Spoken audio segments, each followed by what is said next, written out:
നമസ്കാരം. ഇന്ന് ഞാൻ വന്നിരിക്കുന്നത് വളരെ സിമ്പിളായിട്ട് ഒരു 5 മിനിറ്റിലൊക്കെ നമുക്ക് തയ്യാറാക്കി എടുക്കാവുന്ന ഒരു നാടൻ ഒഴിച്ചുകറിയുടെ റെസിപ്പി ആയിട്ടാണ്.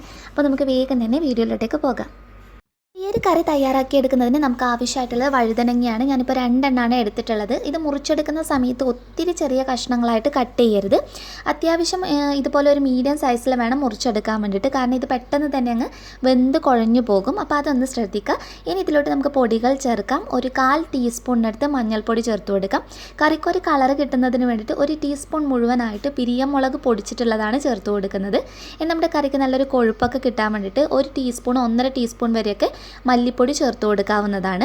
പിന്നെ നമുക്ക് ആവശ്യമായിട്ട് നല്ല എരിവിന് വേണ്ടിയിട്ട് 3-4 പച്ചമുളക് നെടുകെ കീറിയിട്ട് ചേർക്കാം. പിന്നെ ഒരു ചെറിയ കഷ്ണം ഇഞ്ചി ഇതുപോലെ കട്ട് ചെയ്തിട്ടോ അതല്ലെങ്കിൽ ചതച്ചെടുത്തിട്ടോ ചേർത്ത് കൊടുക്കാവുന്നതാണ്. ഇനി ഈ കറിക്ക് ഒരു പുളിരസം കിട്ടുന്നതിന് വേണ്ടി ഒരു നെല്ലിക്ക വലിപ്പത്തിലുള്ള പുളി പിഴിഞ്ഞിട്ട് ഇതുപോലെ അങ്ങ് ചേർത്ത് കൊടുത്താൽ മതി. ആവശ്യത്തിനുള്ള ഉപ്പ് കൂടി ചേർക്കാം. പിന്നെ നമുക്ക് ഇതിലോട്ടേക്ക് ആവശ്യമായിട്ടുള്ള വെള്ളം ചേർത്ത് കൊടുക്കുമ്പോൾ എപ്പോഴും വളരെ കുറച്ച് മാത്രം, ഒരു 1/2 കപ്പൊക്കെ ചേർത്ത് കൊടുത്താൽ മതി. ഈ കറി എപ്പോഴും കുറച്ച് കുറുകിയിരിക്കുമ്പോഴാണ് നല്ല ടേസ്റ്റ് ഉണ്ടാവുക. അപ്പോൾ ചേർത്ത് കൊടുത്തു കഴിഞ്ഞാൽ നന്നായിട്ടൊന്ന് മിക്സ് ചെയ്തിട്ട് ഇനി നമുക്ക് ഫ്ലെയിം ഓൺ ചെയ്ത് നല്ലതുപോലെ ഒന്ന് തിളപ്പിച്ചെടുക്കുകയാണ് വേണ്ടത്. അപ്പോൾ ഇത് കറി നന്നായിട്ട് തിളച്ച് വരാൻ തുടങ്ങിയിട്ടുണ്ട്.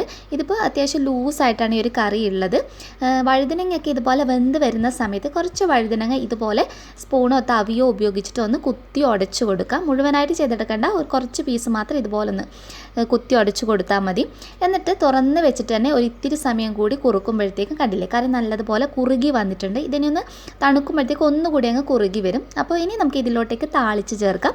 ഒരു ചീനച്ചട്ടി വെച്ച് അത് ചൂടായി വരുമ്പോൾ നമുക്ക് ഇതിനകത്തോട്ടേക്ക് 1 ടേബിൾ സ്പൂണിനടുത്ത് വെളിച്ചെണ്ണ ചേർത്ത് കൊടുക്കാം. വെളിച്ചെണ്ണയിൽ ചെയ്യുമ്പോഴാണ് നല്ല ടേസ്റ്റ് ഉണ്ടാവുക. എണ്ണ ചൂടായി വരുമ്പോൾ 1 ടീസ്പൂണിനടുത്ത് കടുക് ഇട്ട് പൊട്ടിച്ചെടുക്കാം. പിന്നെ നമുക്ക് ഇതിലോട്ടേക്ക് ഒരു ഇത്തിരി വളരെ കുറച്ച് മാത്രം ഉലുവ ചേർത്ത് കൊടുക്കാം. കൂടുതൽ ഉപയോഗിക്കരുത്.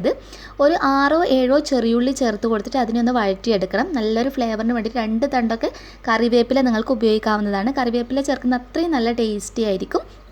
എന്നിട്ട് നല്ലതുപോലെ ഇതിനൊന്ന് വഴറ്റിയെടുക്കുക.